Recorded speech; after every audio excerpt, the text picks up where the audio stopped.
La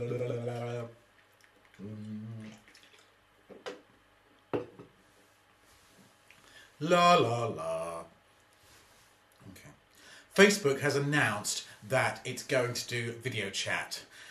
Google Plus has announced that it's going to do video chat. There is absolutely no point in doing video chat. There is one point, obviously, which was done a long time ago, and that's really not the sort of thing that should be done in polite companies such as Facebook, Microsoft, Skype, and similar. Certainly not Google. We don't want Google to display such venereal diseases as video chat. Nobody wants to be on video chat. Nobody wants to be on the phone and to be seen. It's crazy. There's only, as I say, one reason to do that, and really, this is not the time or the place to discuss that or illuminate that in any way. Certainly not to provide any documentary evidence of such activities taking place. What people want, in this situation, is to have you there. You're there. You're not going to talk back to me, and we're happy with that arrangement. Everybody wants secrets when they're on the phone. They don't want to be looked at. In the words of Gregory House, everybody lies. So scrub that idea. Don't spend millions, billions developing it. It's crazy. Nobody wants to be open. And in other news, we got the shuttle launch, the final shuttle launch coming out. I was waiting throughout my entire childhood.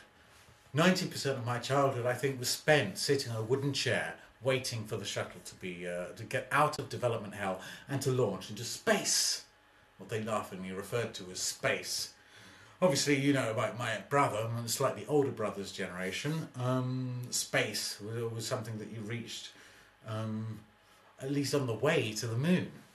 Nowadays, space is basically a plane, quite a long way up.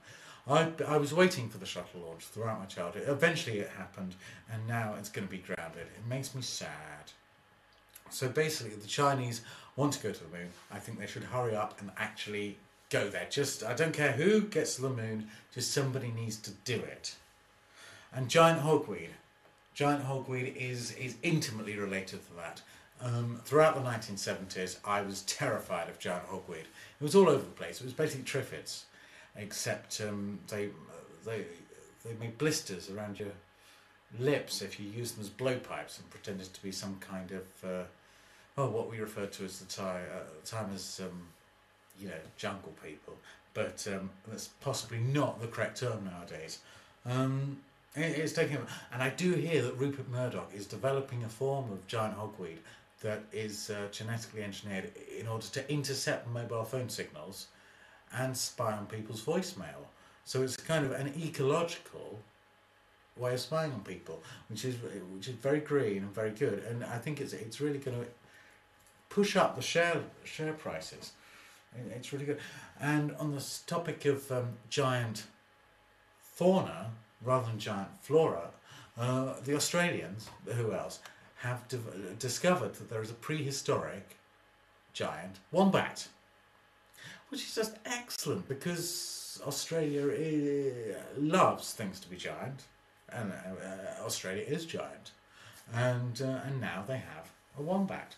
And although it's prehistoric, it is still a wombat, and it does give rise to the question as to what a wombat actually is and why it had such a bizarre name to begin with. I don't think you could want for anything more, whether you're Chinese, Japanese, Australian, or even American, or even British, like me.